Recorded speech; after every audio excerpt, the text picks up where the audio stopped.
All right, guys, so today I'm going to talk about a really simple concept. One of the things we've been talking about in some of the videos is making sure that you know your numbers, especially when you're doing business planning, right? So that is, how many leads do I need? What sources do those leads come from? What's my conversion rate? How many listings does it take to get a sold listing? How many sold listings to get the gross revenue I need? What budget do I need in place in order to reinvest in my business to continue to scale, grow, but in the meantime still eat and get my net income goals?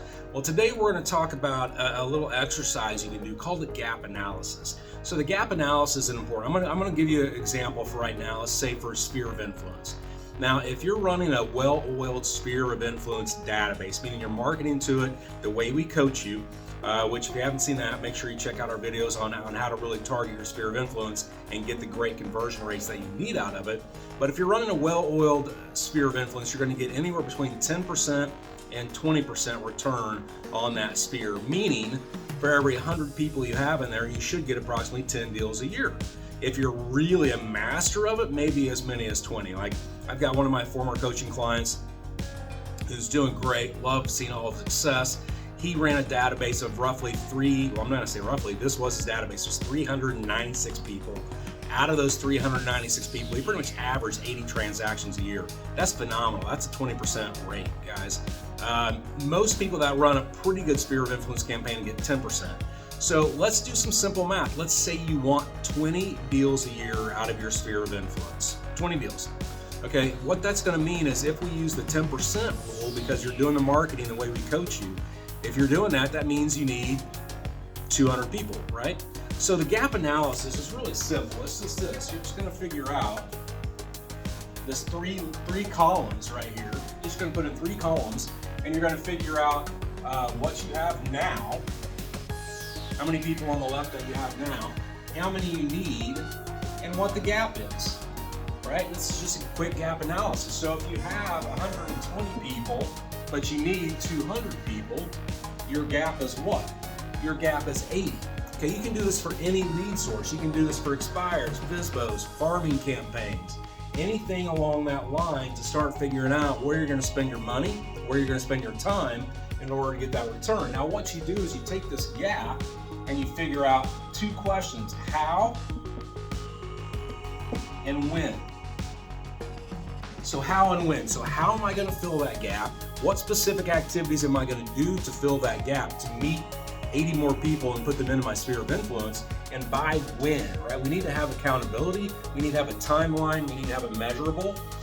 So both of these things need to have an action plan set in place. Now, I've got some tools I recommend on using that. Check out some of the other videos on quick accountability pieces that you can use yourself. You can use with a peer partner. You can definitely use with us as your coach.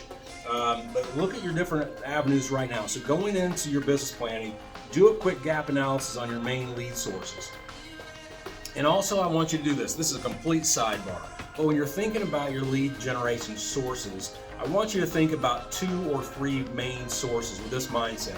1, what is a lead source I can use to turn the volume up and down as I need revenue, right? If I need a deal, what can I do proactively today to go out and find a client, okay? So that's your rapid volume. That's your rapid volume strategy. I've got a whole course on that. What are the rapid volume strategies?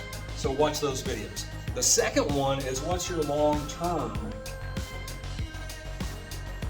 things that you have in place. It's basically kind of a set it and forget it. What are systems based that are bringing leads in? Maybe it's internet lead generation, right? Maybe it's farming. Maybe it's things along those different lines. But what's your long-term game that is just set there to bring you on average a certain number of deals a year? And then the third system everybody needs to have. The third system that everybody needs to have, but most people do really poorly, is your sphere of influence. Guys, your sphere of influence is your lifeblood of scalability, of return on investment. I mean, your average cost per deal of a sphere is next to nothing. It's maybe like $100, $200, right? These others are going to be a lot higher than that. So your time is well spent here. Your money is well spent here. But then think about your business. What systems do you have in place right now? What's your rapid volume strategy? What's your long-term kind of marketing set it and forget it strategy? It's on autopilot. And what are you doing for your sphere? Take those 3, analyze them, put them through the gap analysis program here so you can get real clear on what you need to do as you're planning your business out for growth in the future. And then how are you going to fill those gaps, and by what date? Are you going to take a month, 3 months, 6 months, a year? It's up to you. If you have any questions or you want to role play any of this, kick it around with me. Just click around here, sign up, go through our website, click up, book a call, and we'll talk to you soon, guys. I hope that helps. Have a great day.